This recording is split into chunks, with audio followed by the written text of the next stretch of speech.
तुम्ही आज सहकुटुंब मतदानाचा हक्क बजावलाय, काय भावना?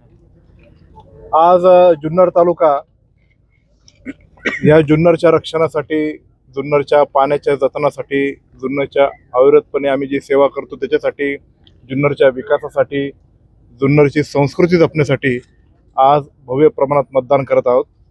आणि त्याचप्रमाणे मीही या सर्व कारणांसाठी मतदान करत आहोत। जुन्नर अत्यंत बलशाली बनवण्यासाठी आम्ही सर्वजण एकत्रित काम करतोय आणि त्या वल्लभशेठ बेनके साहेबांनी जी आमच्या तालुक्याला एक चांगली दिशा दाखवली त्याच दिशेने जुन्नर तालुक्याची सेवा करण्यासाठी आम्ही सर्वांनी मतदान केलेलं आहे। मतदानाचा टक्का घटत चाललेला, अशा वेळी काय आवाहन कराल? मी निश्चितच मतदारांना आवाहन करेल की आपण सर्वांनी मतदान भरभरून करावं। विशेषतः मतदान हे सकाळच्या सत्रामध्ये थोडंसं कमी जरी दिसलं असलं तरी दुपारपर्यंत 4-5 वाजेपर्यंत सर्व मतदान आमचे कार्यकर्ते असतील हे काढून आणून हे जे काही होणारं मतदान आहे याची टक्केवारी निश्चित प्रकारे वाढवत। पण यावेळेस पहिल्यांदाच 5 उमेदवार तुल्यबळ आहेत रिंगणात, कशी लढत होईल काय?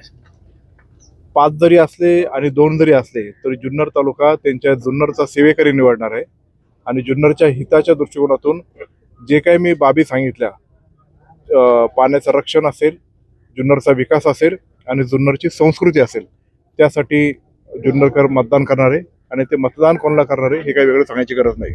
किती मताधिक्य असेल? 33,000 अधिक मताधिक्य असेल। आमदार साहेब आज जुन्नर तालुक्यात कुठे कुठे दौरा आहे? मी आता इथून नारायणगावमध्ये फिरणार आहे, मग बारुवाडी, मग पुढे।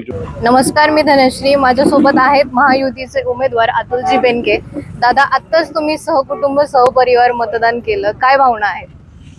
आज संपूर्ण जुन्नर तालुका जुन्नरच्या उज्ज्वल भविष्यासाठी मतदान करत आहे। आज संपूर्ण जुन्नर तालुका जुन्नरच्या विकासासाठी, जुन्नरच्या सेवकासाठी, जुन्नरच्या पाण्याचे रक्षण करण्यासाठी, जुन्नरचे जे वल्लभशेठ बेनके साहेबांनी आजपर्यंत कार्य केले त्या पावलावर पाऊल ठेवून पुढे जाणाऱ्या व्यक्तीसाठी आणि विशेषतः जुन्नरच्या संस्कृतीसाठी हे जुन्नर तालुका मतदान करतायत आणि आम्ही सर्वांनी ते मतदान केलेलं आहे। आणि निश्चित प्रकारे जुन्नर तालुका हा सुजाण आहे। आजपर्यंत त्यांनी योग्य लोकप्रतिनिधी हा निवडून दिलाच आहे आणि आत्ताही महायुतीचा उमेदवार म्हणून माझ्या पाठीमागे आशीर्वाद देण्यासाठी जुन्नर तालुका सज्ज झालेला आहे। बाय माणूससाठी मी धनश्री कडाळे, नारायणगाव। जय हो, जय हो, जय हो, जय हो।